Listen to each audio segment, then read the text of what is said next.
Hello, my name is Abe Weitzberg. I'm a resident of Woodland Hills and a member of the SSFL Community Advisory Group.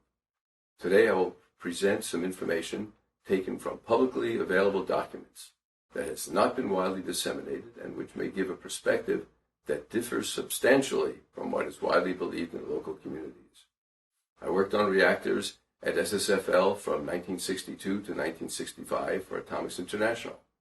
I am a practicing nuclear engineer and expert in many of the technical disciplines related to the prior SSFL operations and the current cleanup discussion.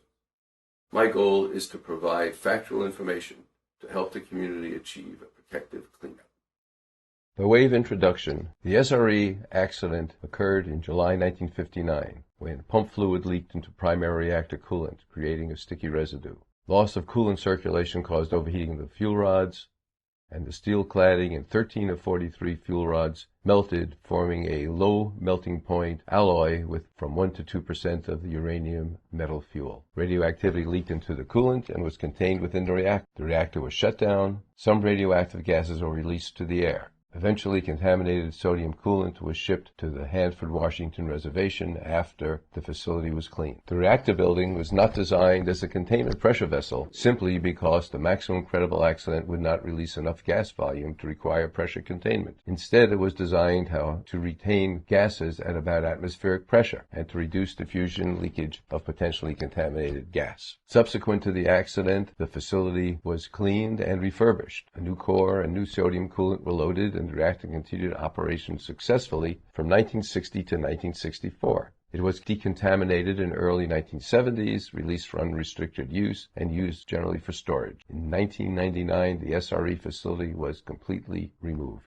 Although there have been loud and persistent claims that the accident released large amounts of harmful radiation to the environment, this report, published in November 1959, provides data that refutes those claims. This report, as well as all SRE reports, were unclassified and widely distributed and made available to anybody who was interested in seeing them. The report contains data from the Environmental Monitoring Program that had been in place at Santa Susana since 1954. Besides on-site locations, the program sampled soil and vegetation at about 40 locations within a 10-mile radius, from Rosita Boulevard to Moore Park. The program measured alpha radiation as would be seen from plutonium and uranium, and beta and gamma radiation as would be seen from iodine, cesium, and strontium, which are known to come from radioactive fission products from weapons testing, as well as possibly from terrestrial reactor accidents. A continuous air monitor was also operated at the same time. The measurements, as will be shown later, clearly were sensitive enough to show the effects of weapons testing, whether they occurred at the U.S. Nevada test site or in Russia. Although it may be difficult to see in this video, this slide shows the results taken from 1958 to 1959. The top plot shows beta-gamma samples from vegetation. The second shows beta-gamma from the soil. The third shows alpha radiation from the soil, and the fourth shows alpha radiation from vegetation. The peaks are known to correspond to either known weapons testing activities or periods of heavy rainfall at Santa Susana, which precipitated weapons product out of the environment. It can be seen that in July 59, there is no obvious increase in radiation, either alpha or beta-gamma, from the SRE accident in comparison to what was already being observed from the weapons testing activity. For those of you who may want to look at the details, the information contained here is also in briefings that are shown on the CAG website or can be seen in the reference reports that appear on the CAG website, the DOE website, the DTSC website, and others.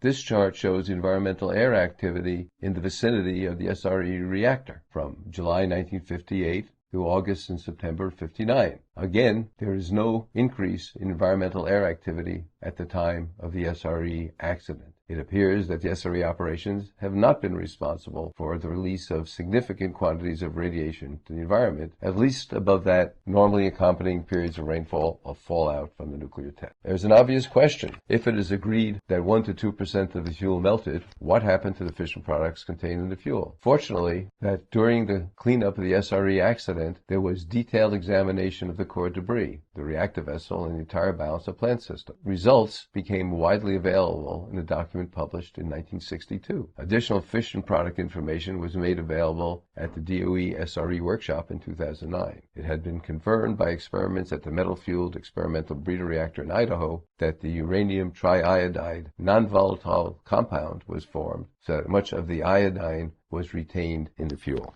This 1962 report, which is also unclassified as I stated before, contains the result of the examination of SRE and shows where fission products were seen in the system. The document contains this introduction, which is important to help explain why the fission products behaved as they did. One of the unique qualities of the sodium-cooled reactors with respect to radiological safety is the potential fission product retention ability of the coolant. Principal factors providing this ability are the occurrence of chemical reactions between the coolant and the certain fission products leading to less volatile compounds. This is such as a sodium iodide. Mechanical trapping nature of the liquid coolant for particular fission products in general. Maintenance of a coolant pool above the core in sodium reactors, even with the postulation of severe reactor accidents, ensures the continued effectiveness of this capacity. Where were the fission products found in the SRE system? Briefly summarized, there were appreciable deposition of fission product contamination throughout the primary system. A marked selectivity was evident in this process, with strontium, cerium, and niobium zirconium deposition being much greater than that of cesium or iodine. A gamma spectrum scan on September 14th of a cover gas sample identified the principal remaining contributions as xenon-133 and krypton-85. Note, there was no evidence of iodine. An August 11 analysis of a sample of sodium coolant showed the presence of iodine and cesium and the absence of strontium. Since the melting temperature of strontium is only slightly lower than the peak recorded SRE fuel temperature of 1,465 degrees Fahrenheit, most strontium would have remained a solid and not moved with a liquid or vaporized. The SRE accident bottom line, whether you call it a partial meltdown or an accident, is very straightforward. There was no evidence of cesium or iodine outside of the SRE sodium coolant. There was no evidence of strontium except in the primary SRE piping. And the only evidence from SRE gaseous release was the krypton and the xenon. On the other side of the coin, there is plenty of evidence of environmental dispersion, strontium and cesium from weapons testing. It is a reasonable conclusion that any strontium or cesium at SSFL at that time did not come from the SRE accident. The SRE accident is irrelevant to the SSFL cleanup, except for the unwarranted fear it engendered in the neighboring community. Thank you.